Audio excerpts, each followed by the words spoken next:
All right. Well, hey, what's going on, everyone? Thanks so much for tuning in to the Common Good Podcast, Home Edition.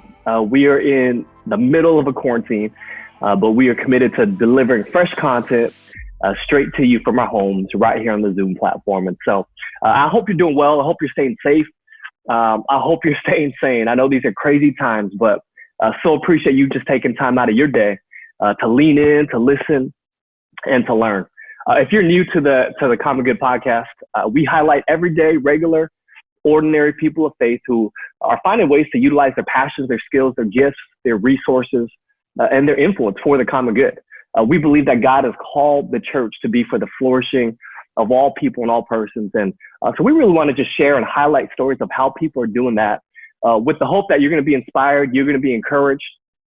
You might be challenged to think about how God might be inviting you to personally work for the common good in the places and the spaces that you occupy and influence on a day-to-day basis. And so with that, I just want to jump right in. Today, I'm super, super excited to have on the show, on the podcast, a good friend of mine, a longtime ministry partner, former basketball teammate, my man, Sam Louie is in the house.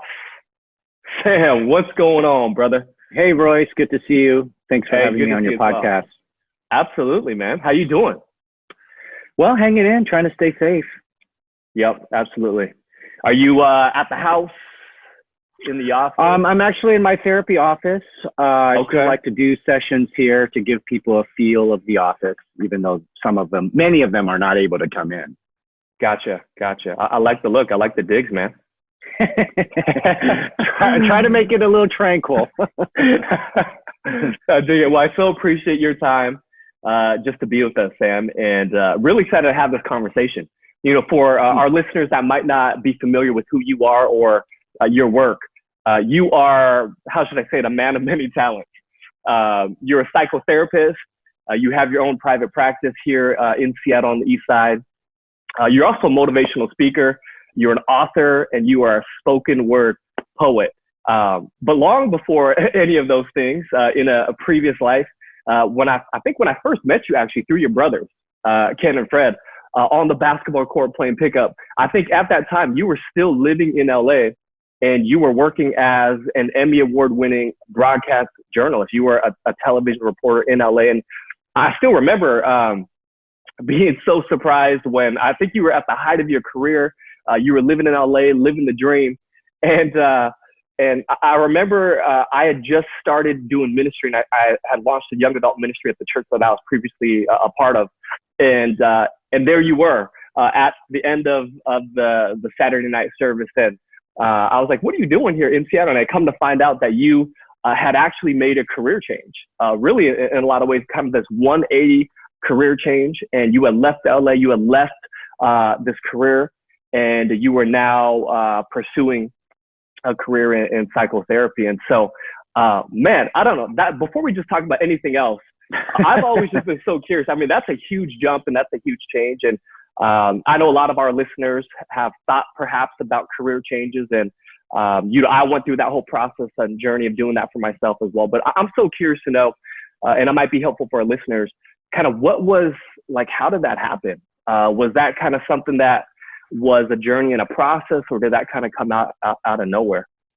Sure. When you describe it as that, it sounds very stark. Like I just, it was for me, because all of a sudden Sam's in Seattle. I'm like, what are you doing here? So it was a very organic process. I had been in the television broadcasting industry for almost a dozen years, or just about, or if not that, about 12 years.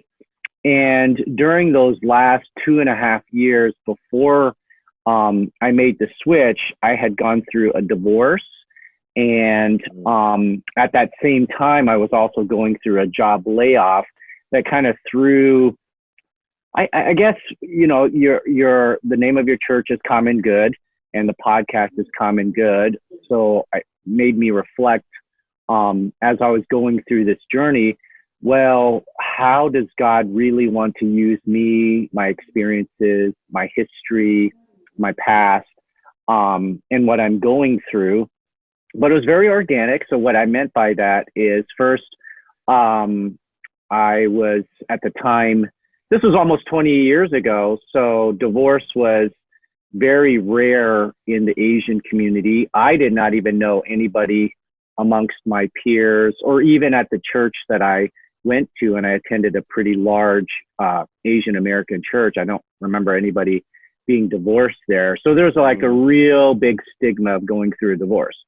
But I remember it was very shameful to even consider therapy because that's just not something that a lot of Asian folks do. I know I carried a lot of shame about the divorce and the things leading up to the divorce, let alone trying to get therapy for it. But my pastor was Asian American, and he had often preached about going to marriage counseling for him and his wife. And so when he found out about what I was going through, he really recommended that I consider therapy to help me with my healing. I said, you know what, only because of you, like, only because I have this trust of what you and your ability to lead and just be real with yourself. Am I going to take this, what I felt was a huge cultural step to go into therapy? I was in therapy for a couple of years, both individual therapy and also group therapy with other men. And through that process, you know, I think God's kept calling me to the therapy world. And what I mean by that is I would still go back to I eventually found another job in journalism after about 6 to 8 months off doing a bunch of just random odd jobs. And when I was working at the news station, I kept pitching stories related to men's mental health, therapy, recovery, Asian American issues, so on and so forth. So much so that some of the colleagues would joke like, "Hey, Sam, have you ever thought about doing this full time?" I said, "What do you mean?" Like, you know, like really like considering this. And, you know, I thought just getting my bachelor's degree was enough, let alone trying to go back and go to graduate school. But, you know, I kind of let that percolate a little bit more. So then after another, I think it was probably 3 years post-divorce, I applied and I got into Azusa Pacific University, and I went through my program, and I came out with my master's degree and decided I wanted to return home and kind of figure out from there what to do. Yeah. Wow. Gotcha. So in a lot of ways that kind of explains, and it's so fascinating to hear about, and I think interesting to hear how God really used kind of that journey to kind of inform and shape what you're doing now. And in a lot of ways, even some of those kind of painful experiences, God has used that to, in your own healing, in your own redemption, to really see that as now kind of the avenue for you to really minister and to help people. And so I know a lot of your focus right now as a psychotherapist and as even a motivational speaker is really around these topics of race, culture, and psychology. And just for our listeners who, just so, you know, they might be aware of some things that you do in terms of currently your work, you have a popular blog on Psychology Today called Minority Report, Candid Conversations on Race, Culture, and Psychology. So you are really kind of living and breathing at kind of the intersection of these things. But a lot of the work that you're doing as well now is really focused around the Asian American experience and Asian American identity. You've written a couple of different books, one poetry book that is titled Spoken, Not Broken, Healing Through Poetry. And then you have a clinical, there it is. Wow. I think you gave me you gave me that copy too. I have that book. Oh, did I? Okay. I think so. And then you have your clinical publication, which is Asian Shame and Addiction, Suffering in Silence, which focuses on this idea of Asian collectivism and cultural shame and its impact on mental health of Asians all over the world. You also do a lot of workshops too. And I was just looking at some of the titles of your workshops. I think you've done these at universities, at different corporations. I pulled a couple off your website. Your culture, your roots, your identity, what it means to be Asian American, Asian Shame and Addiction, Suffering in Silence. Another one is I Wish I Was White, the desire to fit in, yet always standing out. And then I saw this one, Losing Face and Finding Grace. Man, I like that title. Counseling and Care Within Asian Christianity.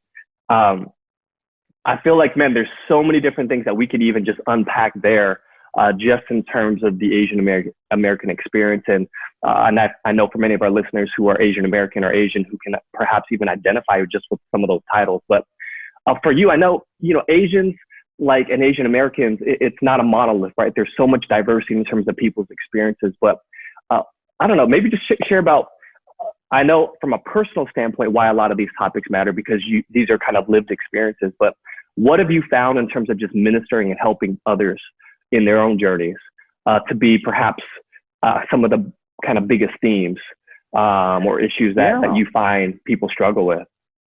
Well, I think, the irony is, even though I grew up first generation Cantonese American parents, we were born in Hong Kong, is because I was eating, sleeping, and breathing the Chinese culture and heritage, I didn't really understand what that meant in terms of how does this impact me relationally. Both the good parts, but also some of the areas that needed to be challenged and reconsidered. So in therapy, it actually took a white therapist to be able to see some of these dynamics and kind of ask questions about it. There's a quote that says, the fish is the last to know it's in water. Because if you're swimming it all the time, you have no idea what you're in. Wow. So I think one of the biggest things that she highlighted to me is like, Sam, a lot of what I'm hearing is this whole sense of collectivism, right? I mean, she understood academically what that meant. And she was able to give me a lens to reevaluate myself. Everything seems predicated on honoring your parents, your family, your ancestors, your Chinese culture, and then the greater Asian community. But what happens when you do something, even like coming into therapy, where that's not seen as honorable? That could seem very shameful, right? Not only to me individually, but I was able to see like, oh gosh, no wonder it's so strong, because I feel like a sense of honor to my parents. And if I'm here, this means I'm letting down my parents, my dead ancestors, all the other Asian people, right? There's a lot of group collectivist thinking that's rooted in a lot of traditional Asians, and then obviously those who are Asian Americans that I was not aware of until I was confronted with it. Right. Wow. So, talk about this idea of why is it important? Because I think these might be generalizations, but when we're talking about Asian American identity and kind of some of the things that those of us who identify as Asian American struggle with, I think it's an interesting thing in terms of it being a topic that not a lot of us want to talk about. Perhaps it's related to things like Asian shame and some of these other topics. But I think just in general, I feel like talking about race sometimes is a hard thing. And then when you pair that with like Christianity and faith, like I think the church in general doesn't really do a good job, especially maybe the white Western church or even Asian churches, Asian American churches.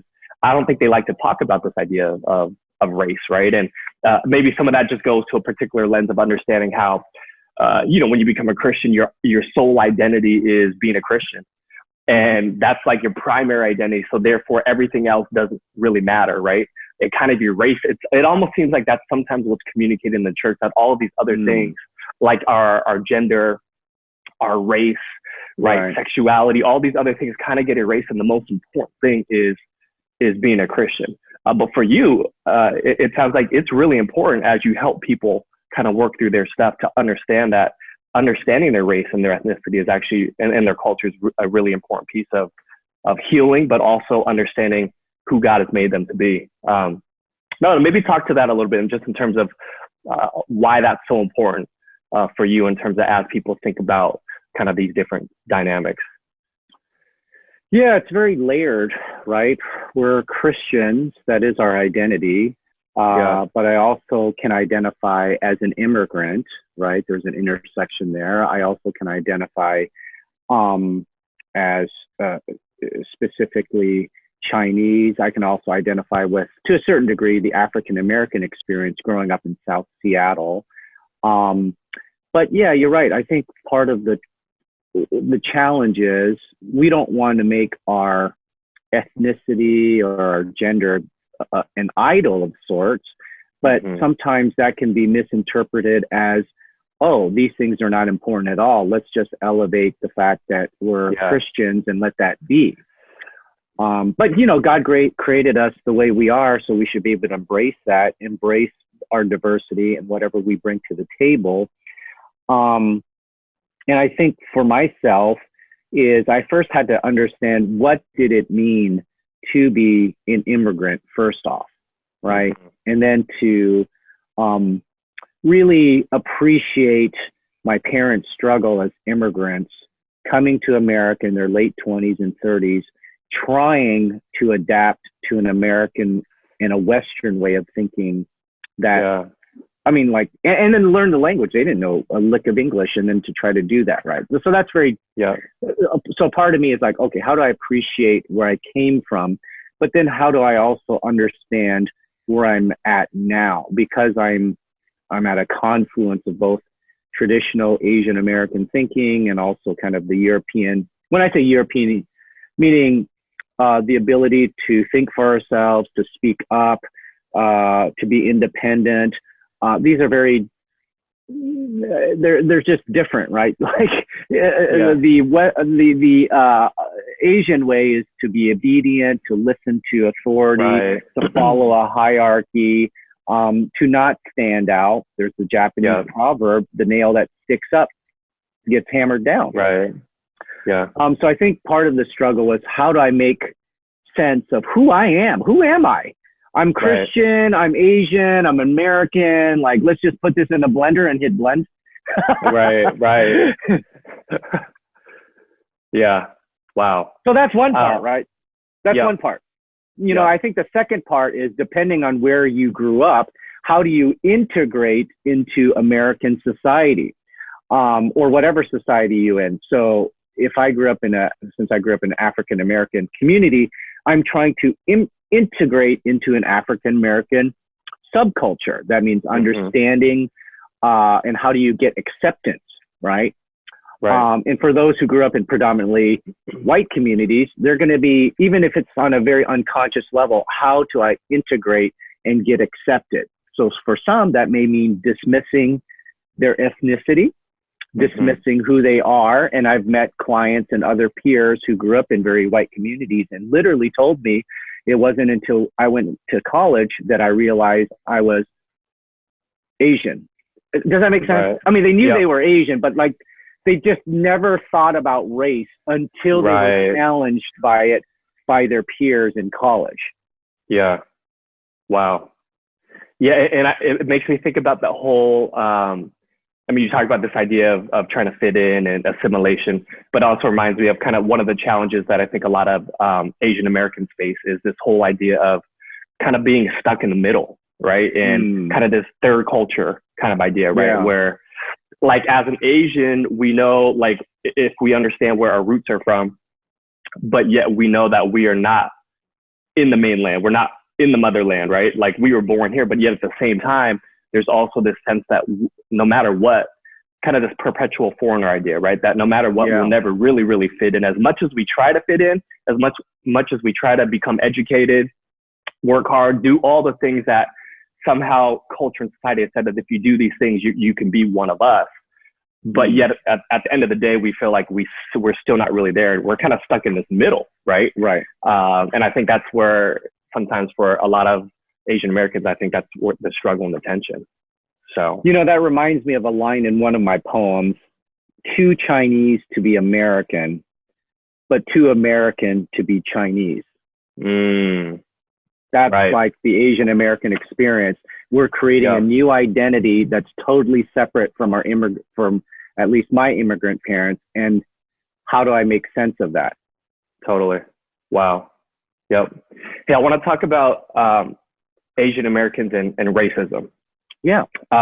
You know, over the past couple of months, obviously we've seen a rise in racism, harassment, discrimination, hate crimes, just overall xenophobia towards Asians and Asian Americans as a result of COVID-19.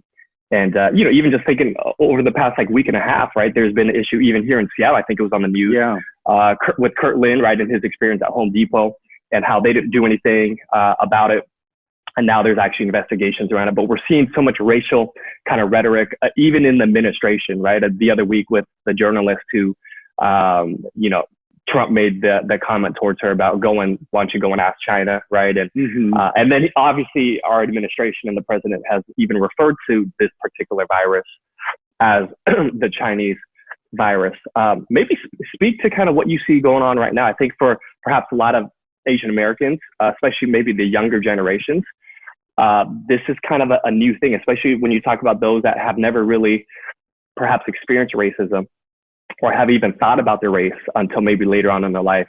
I know you did you were featured on ABC News and you spoke specifically kind of to this issue. I know you wrote a blog, I think this was on Psychology Today. You wrote that blog titled Racializing the Coronavirus, Why Trump's description of it as the China virus validates racial hatred.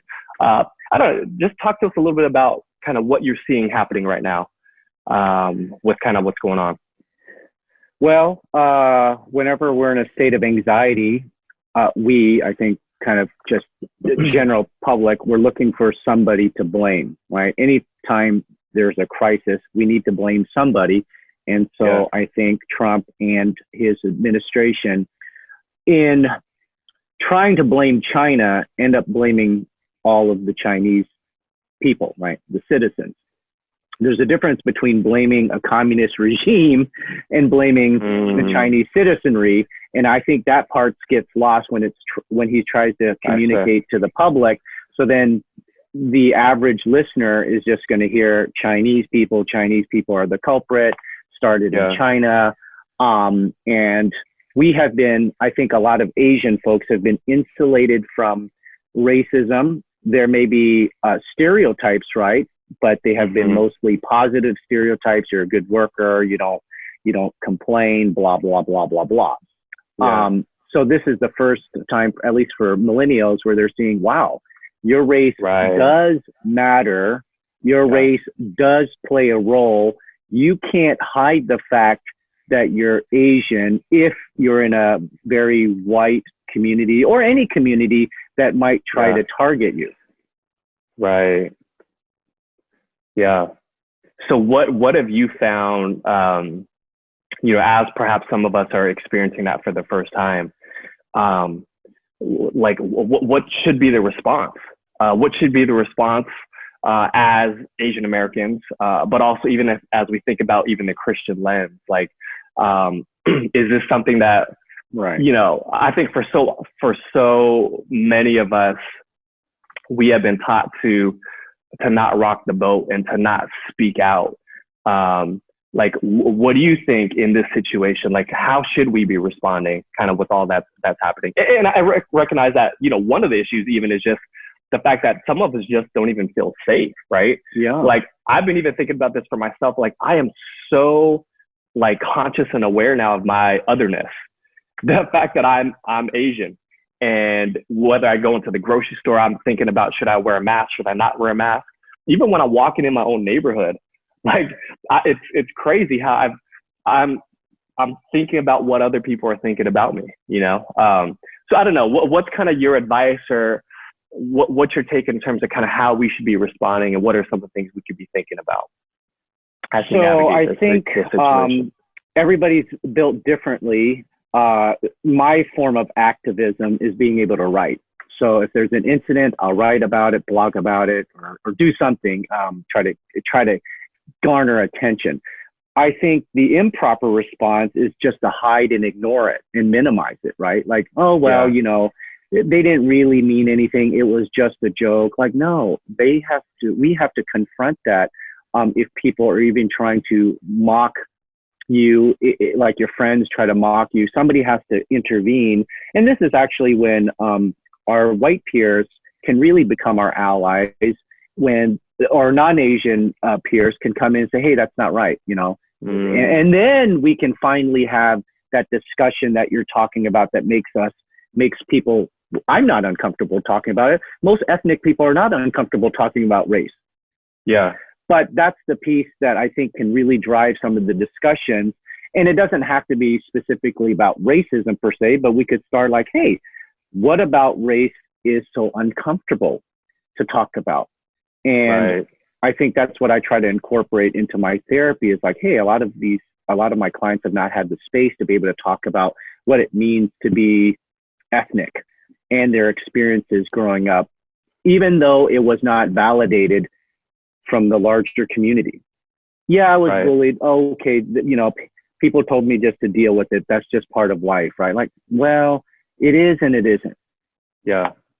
I mean, so that's one piece, finding your own place of activism where you can speak out. As the mayor had said, at least for Seattle, if an incident happens, you should call 911, make these reports, because here's the thing. If we don't do anything or say anything or bring any attention to it, then mainstream media will never cover it.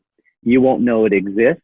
It might exist amongst our Asian American or ethnic media, but nobody will ever legitimize or validate these experiences. Whereas now it's like, hey, you can't hide that this occurred. Right. Totally. And I think even just the fact of recognizing this more from understanding this issue, not just from a self-centric perspective, but understanding this is affecting our communities, right, as a whole. Because I think some of the excuse might be for an individual be, well, I haven't experienced that. I don't feel threatened, so therefore, why should I say anything, right? But I think if as you talk about this idea of, that this is a collective shared experience, and that if we even look at history, right, like the racism toward Asian Americans is not a new thing at all, right? When you think about history, it's almost as if history just continues to repeat itself, right? And when you think about the Chinese Exclusion Act, Japanese internment camps, right? So it's like anytime Asians seem to pose a threat, or we're the ones that people can point the finger at to blame, right? And I think we're experiencing some of that right now. And I think it's just a recognition of like, if we just keep sweeping it under the rug, like these are going to resurface and people are going to continue to experience this. And perhaps we have individually, but it's affecting our brothers and sisters. And that's why it's important that we're speaking out, right? And sharing about these things. Another thing, when I think about the Christian response, some people might feel overwhelmed. They could feel like they're powerless in all this. What are we supposed to do? I want churches or Christians or whoever to realize that race does matter, that we can't be colorblind. This notion that we're just all colorblind and we treat people the same.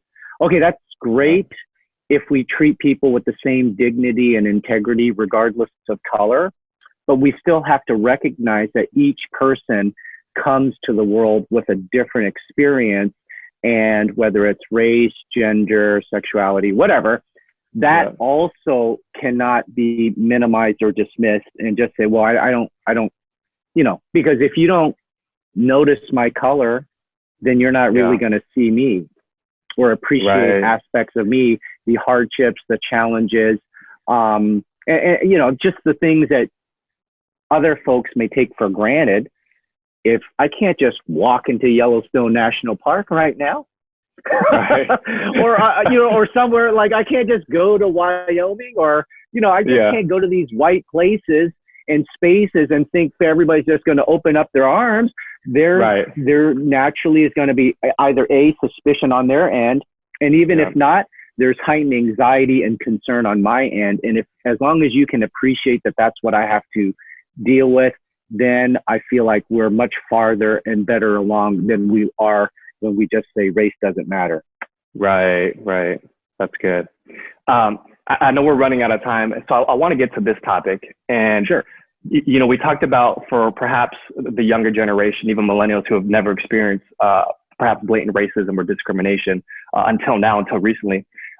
While this is obviously a very difficult season for all of us to be in, whatever ethnicity or race you're in, I wonder, especially for the Asian American community, though, perhaps the invitation or the opportunity is to as we become more aware of the challenges of being the other. I wonder if there's an opportunity for us to actually step into greater solidarity with other communities, other marginalized communities, other people of color. I think in particular about our Black and brown brothers and sisters. I think within the Asian community, there sometimes is kind of almost this anti-Blackness, and it's like while we're both minorities and we both experience discrimination, I think we've experienced it in very different ways, right? And I don't think I think sometimes we try to make these comparisons, but I think at the end of the day, there's almost been this like we've been pitted against each other. You know what I mean? Mm-hmm. Like Asians kind of fight for their own thing. Blacks are fighting for their own thing. I wonder in this season, is there an invitation for us to, how important is it for us to actually come together? Maybe talk a little bit about just that a little bit. Well, I think that's the hard part, because for so long I've been like, okay, Asian American this, because that's who I am. But then how do I bring in, so a lot of times when I speak or do anything about ethnic understanding, I was like, hey, let's just use the Asian American experience as a microcosm of other ethnic backgrounds that they go through. Even recently when I wrote this poem, it was titled A Culture of, or History of Complicity, in relationship to Trump's comment about the Chinese virus. So I wanted to hone in on that, but I wanted it to be bigger than that, because if I just focus on Asian, nothing's wrong with that, but it doesn't bring in the wider systemic issues of racism. So I start off the poem talking about Native Americans and the historical issues they've had to deal with when it comes to racism, African Americans, and then finally transitioning to the very end to Asian Americans. So right now, so that's why I have that blog on Psychology Today that may have started off initially Asian American, but now anytime I feel something's relevant, like when Ahmaud Arbery was shot and killed, I was like, okay, how can I write about this? Even though I'm Asian, how can I still write about this as a means to support the African American community? So that's one way I think we can think more collectively, is like, hey, beyond just our Asian American issues that are dear to us, how is this still a part of the larger issue of racial inequity or systemic racism? Yeah, that's really good. Wow, so good. Hey, I know we're out of time and you have to get to one of your clients. So, man, I hate to cut this short. I wish we can talk about more, but maybe we'll have to follow up with the part 2. So, I just want to say thank you just for your time, and appreciate you sharing just your heart, your journey, your insight with us. And I'm believing that it's going to be helpful for our listeners. And at a minimum, I think a way just to get us perhaps thinking about some of these issues that perhaps, up until more recently, we haven't really given much thought. So thank you so much for your time. For everybody else that's for tuned in, I just want to say thanks so much for watching, for listening in. I hope you're encouraged. I hope that some of the things that Sam talked about are going to be helpful for you, that are going to maybe turn some wheels in your own head as you think about just this current season that we're in. And so, I want to encourage you, if there's anything that's been helpful in here for you, share it, like it, comment, subscribe to our channel. We're going to continue to give provide more content just around different topics and ways in which people in our community are really thinking about the common good and working for the common good of utilizing their skills, gifts, and passions and talents and influence. And so I hope that you're already starting to think about what does that look like for you, in particular as it relates to things like race and culture, and certainly this context that we're in.